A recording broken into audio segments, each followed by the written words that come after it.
40 घंटे में शमशान। दर्शकों, आप देख रहे हैं देश का सवाल। क्या आज और कल की रात ईरान पर सबसे भारी पड़ने वाली है?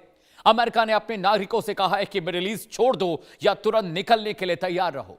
क्या यह सिर्फ एडवाइजरी है या किसी बड़े सैन्य ऑपरेशन का संकेत? क्या दुनिया एक और बड़े युद्ध की दहलीज पर खड़ी है? आखिर अगले 48 घंटों में ऐसा क्या होने वाला है जिसने वॉशिंगटन को इतना बड़ा अलर्ट जारी करने पर मजबूर कर दिया? अमेरिका ने भी ईरान को चेतावनी दी है। अमेरिका ने अपने सबसे बड़े हथियारों का जखीरा खोल दिया है और ईरान के खात्मे का काउंटडाउन अब शुरू हो चुका है। सबसे पहले एक्सपर्ट्स को सुनिए वो क्या कह रहे हैं। अभी फिलहाल ऐसा नहीं लगता है कि अमेरिका ईरान के ऊपर में कोई बड़ा आक्रमण करेगा। इसके कई कारण हैं।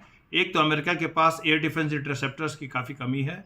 दूसरी तरफ जो लॉन्ग डिस्टेंस उनके पास जो मिसाइल्स हैं जैसे टॉम हॉक और दूसरे प्रेसिजन मिसाइल्स, उसकी भी भारी कमी हो गई है। तो अमेरिका अगर आक्रमण करेगा तो ईरान के आक्रमण से वो अपने आप को बचाएगा कैसे? दूसरी तरफ ईरान के विदेश मंत्री अराक्ची ने अपने काउंटर पार्ट से सऊदी अरबिया, कतार और ओमान में बातचीत किया है और यह स्पष्ट किया है कि अगर अमेरिका का कोई भी आक्रमण होता है ईरान के संयंत्रों पर या किसी भी इंफ्रास्ट्रक्चर पर, तो ईरान जो है वो मिडिल ईस्ट के सारे दूसरे देशों के संयंत्रों पर भीषण आक्रमण करेगा। तो ऐसे में सऊदी अरेबिया ने प्रेसिडेंट ट्रंप को मनाया है कि ईरान के ऊपर भले ही किसी भी तरह का दबाव बना कर रखा जाए, लेकिन अभी कोई आक्रमण न किया जाए ताकि मिडिल ईस्ट में तबाही नहीं हो। देखिए, एक बात कही गई है, with great power comes great responsibility. अगर आप शक्तिशाली हैं तो आपके ऊपर विश्व के जो नियम हैं, जो अंतर्राष्ट्रीय कानून हैं, उनके बारे में आपको ज़्यादा समझ होनी चाहिए। और यही बात अंतर्राष्ट्रीय संबंधों के प्रारूप में प्रेसिडेंट डोनाल्ड ट्रंप पर लागू होती है। मैं यहाँ पर ये कहूँगा कि जिस तरीके से ऑन एंड ऑफ वॉरफेयर हो रहा है, मतलब एक पैटर्न सा बनता जा रहा है कि अब पहले ट्रंप कहते हैं कि बातचीत हो रही है और ईरान कहता है कि हम बातचीत नहीं करना चाहते, और इसी के काउंटर मेजर के रूप में प्रेसिडेंट डोनाल्ड ट्रंप और अमेरिका का सेंटकॉम वापस से ड्रोन अटैक्स, मिसाइल अटैक्स और अपने स्टेल्थ बॉम्बर्स का अटैक कर देता है और ईरान कहता है हम बात नहीं करेंगे, और बाद में शायद इंटरनली ईरान कह देता है हम बात करेंगे। तो मुझे लगता है कि ये ऑन एंड ऑफ वॉर की नीति है जिसके चलते पूरा विश्व स्तब्ध है कि ये युद्ध कब तक चलेगा, क्यों चलेगा, और अमेरिका के राष्ट्रपति इसको जल्दी ही खत्म करने का प्रयास क्यों नहीं कर रहे हैं। चलिए, अब देश के सवाल का वक्त तो चला। आपने एक्सपर्ट्स को सुन लिया। सवाल नंबर 1 आपकी स्क्रीन पर, क्या अगले 48 घंटे ईरान के लिए सबसे खतरनाक साबित होने जा रहे हैं? इस वक्त की जो बड़ी पहल और हलचल हो रही है। सवाल नंबर 2, क्या अमेरिका बड़े सैन्य ऑपरेशन की तैयारी कर रहा है?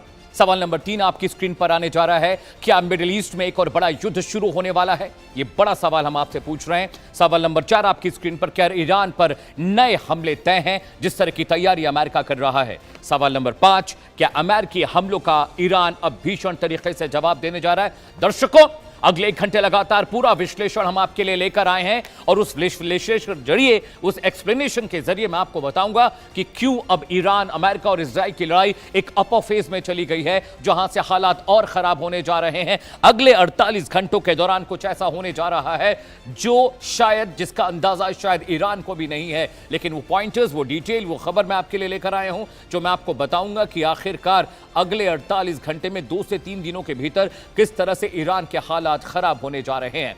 क्या ईरान के दईन का वक्त आ गया है? क्या अमेरिका बातचीत से अब आज़ाद आ चुका है? क्या अब ज्वाइंट रिटेलिएशन में इजराइल और अमेरिका दोनों साथ होंगे? देखिए, आपके लिए जानकारी लेकर आए हैं। मिडिल ईस्ट में अमेरिकी नागरिकों के लिए हाई अलर्ट जारी किया गया। जानकारी नंबर 1 आपकी स्क्रीन पर दर्शकों जो हम आपसे बता रहे हैं। जानकारी नंबर 2 जिसका डिटेल मैं आपको बताने जा रहा हूं, जरूरत पड़ने पर क्षेत्र छोड़ने की सलाह दी गई, यानी इलाका खाली करने की बात भी कही गई है वहां पर, क्योंकि हालात वहां पर अभी ठीक नहीं है। जानकारी नंबर 3 आपकी स्क्रीन पर आने जा रही है। कई अमेरिकी दूतावासों ने इसे लेकर सुरक्षा अलर्ट जारी किया है। उन्हें लगता है कि हालात आने वाले वक्त में खराब हो सकते हैं। जानकारी नंबर 4 आपकी स्क्रीन पर आने जा रही है। हवाई यात्रा प्रभावित होने की आशंका भी वहां जताई गई है। एम्बेसीज को वहां पर इस बारे में जानकारी दी गई है और वहां पर नोटम जारी करने की आशंका है। जानकारी नंबर 5 आपकी स्क्रीन पर, एयर स्पेस बंद होने का भी खतरा बताया और जताया जा रहा है, इसलिए अमेरिका ने एडवाइजरी जारी की है अमेरिकन सिटीजन्स के लिए कि वक्त रहते वो ईरान छोड़ दें। जानकारी नंबर 6 आपकी स्क्रीन पर आने जा रही है, अचानक बिगड़ सकता है सुरक्षा की जो स्थिति है वो बिगड़ सकती है, सिचुएशन वहां पर अनकंट्रोल हो सकती है। जानकारी नंबर 7 आपकी स्क्रीन पर आने जा रही है, ईरान से बढ़े तनाव के बीच जो एडवाइजरी जारी हुई है उसे लेकर चर्चा हो रही है। जो एडवाइजरी है उसमें बहुत सारी क्रूशियल जानकारी साझा की गई। जानकारी नंबर 8 आपकी स्क्रीन पर दर्शकों आने जा रही है, संभावित सैन्य कार्रवाई की आशंकाओं ने चिंता बढ़ा दी है। जी हां, अब वहां पर ऐसा लग रहा है कि जो सैन्य कार्रवाई है वो ज्यादा बड़े पैमाने पर होने जा रही है। जानकारी नंबर 9, अभी तक नए हमले की आधिकारिक घोषणा नहीं हुई है, लेकिन आशंका यह जताई जा रही है कि अगले 48 घंटों में ये हमले हो सकते हैं। जानकारी नंबर 10 आपकी स्क्रीन पर आने जा रही है, उसके बारे में भी आपको बताऊं, नए हमलों की आधिकारिक पुष्टि घोषणा ऐलान नहीं हुआ है, लेकिन इस कंफर्मेशन से ज्यादा इंपॉर्टेंट क्या है, जो जानकारी नंबर 10 आपकी स्क्रीन पर मैं देने जा रहा हूं, अमेरिकी सुरक्षा एजेंसियां अब एहतियातन मोड में आ गई है। CIA और FBI ने बाकायदा ईरान में अपने एसेट्स को एक्टिव किया है। जानकारी नंबर 11, अगले 48 घंटे मिडिल ईस्ट के लिए निर्णायक, बहुत क्रूशियल, बहुत अहम होने जा रहे हैं, इस विषय पर भी चर्चा हम करेंगे। जानकारी नंबर 12, दुनिया की नजर अमेरिका ईरान तनाव पर है, क्या ट्रंप साहब जो बातें कर रहे हैं वो मूर्त रूप में दिखाई देगी या फिर से एक बार वो अपनी बात, अपने बयान, अपने कहे गए जो कंफर्मेशंस हैं उससे पलट जाएंगे। लेकिन अगले ग्राफिक्स पर आने से पहले मैं बताऊं आपको कि अभी वहां पर बहुत स्ट्रेस है और अमेरिका कहां कहां हमला कर सकता है, ये डिटेल, ये पूरा जो मैप है मैं आपके लिए लेकर आया हूं, क्योंकि इन इलाकों में अमेरिका पहले भी हमला कर चुका है, इजराइल के साथ मिलकर ज्वाइंट रिटेलिएशन हो चुकी है, लेकिन एक बार फिर से इन इलाकों में अब हमला हो सकता है। मैप आपकी स्क्रीन पर देखिए दर्शकों, कहां कहां हमला हो सकता है।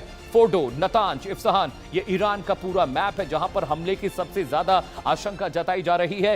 ये सिरिक का इलाका है जो कोस्टल इलाका है, यहां पर हो सकता है हमला। बंदर अब्बास एक इलाका है जहां पर उनकी नेवी का इंस्टॉलेशन है। इफ्सहान और नतांज और फोर्डो ये वो इलाके जहां पर न्यूक्लियर पावर प्लांट होने की बात कही जाती है, जहां पर न्यूक्लियर बम बनाने की आशंका हमेशा से अमेरिका को रहती है। इसके अलावा जो उम्मीदयोह इलाका है और बेहबान इलाका है, बुशेर जो एक इलाका है, यहां पर हमला हो सकता है। खुजिस्तान प्रांत इसे कहते हैं, जो रेड आप मार्क देख रहे हैं, यहां पर हमले हो सकते हैं। तो ये पूरा जो मास्टर प्लान अमेरिका का अटैक का है वो मैं आपको बता रहा हूं। इधर अफगानिस्तान, पाकिस्तान है, उस तरफ इराक है, और ये जो क्रूशियल आप देख रहे हैं जहां पर न्यूक्लियर प्लांट्स की साइन बने, न्यूक्लियर साइन बने, ये इलाके बहुत क्रूशियल है जहां हमले हो सकते हैं। बंदर अब्बास में अमेरिका पहले भी बहुत बार हमले कर चुका है और आने वाले वक्त में ये जो हमले हैं ये बहुत ज्यादा खतरनाक, बड़े पैमाने पर होंगे, क्योंकि अमेरिका के साथ अब इजराइल भी एक ज्वाइंट रिटेलिएशन करने जा रहा है। दोनों मिलकर हमला करेंगे और अगर ऐसा होता है तो ईरान की हालत खराब हो जाएगी। अगले ग्राफिक्स पर आते हैं। अमेरिका कहां कहां हमला करेगा वो हमने आपको बता दिया है, लेकिन अब किस जगह से अमेरिका रिटेलिएट करेगा भी तो हमने आपको वो मैप दिखाया जहां पर हमला अमेरिका कर सकता है। लेकिन सभी को पता है कि ईरान के चारों तरफ अमेरिका के फौजी अड्डे